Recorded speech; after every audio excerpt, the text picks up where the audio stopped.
പരിശുദ്ധ കന്യകാ മറിയമേ, ദൈവമാതാവേ, ഞങ്ങളുടെ അമ്മേ, ഇപ്പോൾ ഈ നിമിഷം ഞങ്ങൾ നിന്റെ സാന്നിധ്യത്തിൽ വളരെ വിനയത്തോടെ നിൽക്കുന്നു. അമ്മേ, ജീവിതത്തിൻ്റെ തിരക്കിലും ശബ്ദങ്ങളിലും നിന്നെ പലപ്പോഴും മറന്നുപോയ ഞങ്ങളോട് ക്ഷമിക്കണമേ. ഇന്ന് എല്ലാം ഒരു നിമിഷം മാറ്റിവെച്ച് നിന്റെ കരുണാമയമായ മുഖത്തേക്കാണ് ഞങ്ങളുടെ കണ്ണുകളും ഹൃദയങ്ങളും ഉയർത്തുന്നത്. പരിശുദ്ധ മാതാവേ, നീ യേശുവിനെ നിന്റെ ഗർഭത്തിൽ ധരിച്ചു. വേദനയിലും അനിശ്ചിതത്വത്തിലും പൂർണ്ണമായി ദൈവത്തിൽ വിശ്വസിച്ച അമ്മയാണ്. അത്തരം വിശ്വാസം ഞങ്ങൾക്കും തരണമേ.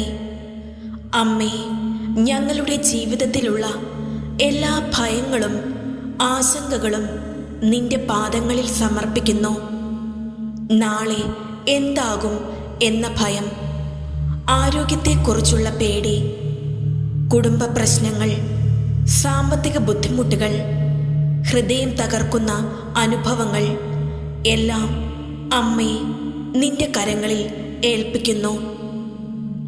പരിശുദ്ധ മാതാവേ, കാൽവരിയിൽ നിന്റെ മകനെ വേദനയോടെ നോക്കി നിന്ന അമ്മേ, ഞങ്ങളുടെ വേദനയും നീ മനസ്സിലാക്കുമെന്ന് ഞങ്ങൾ വിശ്വസിക്കുന്നു.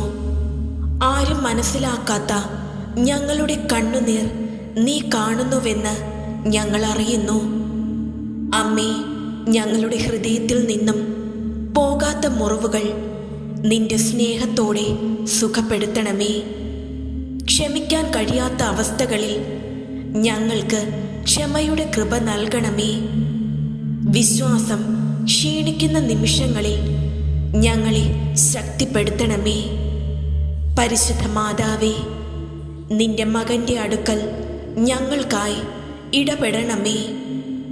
യേശുവിൻ്റെ പരിശുദ്ധ നാമത്തിൽ ഞങ്ങളുടെ കുടുംബങ്ങളെ അനുഗ്രഹിക്കണമേ. അച്ഛനും അമ്മയും കുട്ടികളും പ്രായമായവരും എല്ലാവരെയും നിന്റെ മാതൃസ്നേഹത്തിൽ മൂടണമേ. അമ്മേ, രോഗികളായ എല്ലാവരെയും നിന്റെ കരുണയിൽ ഏൽപ്പിക്കുന്നു. വേദനയിൽ കിടക്കുന്നവർക്ക് ശാന്തി നൽകണമേ. ആശുപത്രികളിലും വീടുകളിലും നിസ്സഹായരായി കിടക്കുന്നവർക്ക് നിന്റെ സാന്നിധ്യം അനുഭവിക്കുവാൻ കൃപ നൽകണമേ. പരിശുദ്ധ മാതാവേ, ഞങ്ങളുടെ മരണനിമിഷങ്ങളിലും ഞങ്ങളെ വിട്ടുപോകാതിരിക്കണമേ. ഈ ജീവിതയാത്രയിൽ നിന്റെ കൈ പിടിച്ച് യേശുവിലേക്ക് നടക്കാൻ ഞങ്ങളെ പഠിപ്പിക്കണമേ. അമ്മേ, ഇന്ന് ഞങ്ങൾ ചെയ്യുന്ന ഈ പ്രാർത്ഥന നിന്റെ ഹൃദയത്തിൽ സ്വീകരിക്കണമേ. പരിശുദ്ധ മാതാവേ, ഞങ്ങളെ യേശുവിനോട് അടുത്താക്കണമേ. ഞങ്ങളുടെ ജീവിതം ദൈവത്തിന് മഹത്വം നൽകുന്ന ഒരു സാക്ഷ്യമാകട്ടെ. ഇതെല്ലാം നിന്റെ പ്രിയപുത്രനായ ഞങ്ങളുടെ കർത്താവായ യേശു ക്രിസ്തുവിൻ്റെ പരിശുദ്ധ നാമത്തിൽ ഞങ്ങൾ അപേക്ഷിക്കുന്നു. ആമേൻ.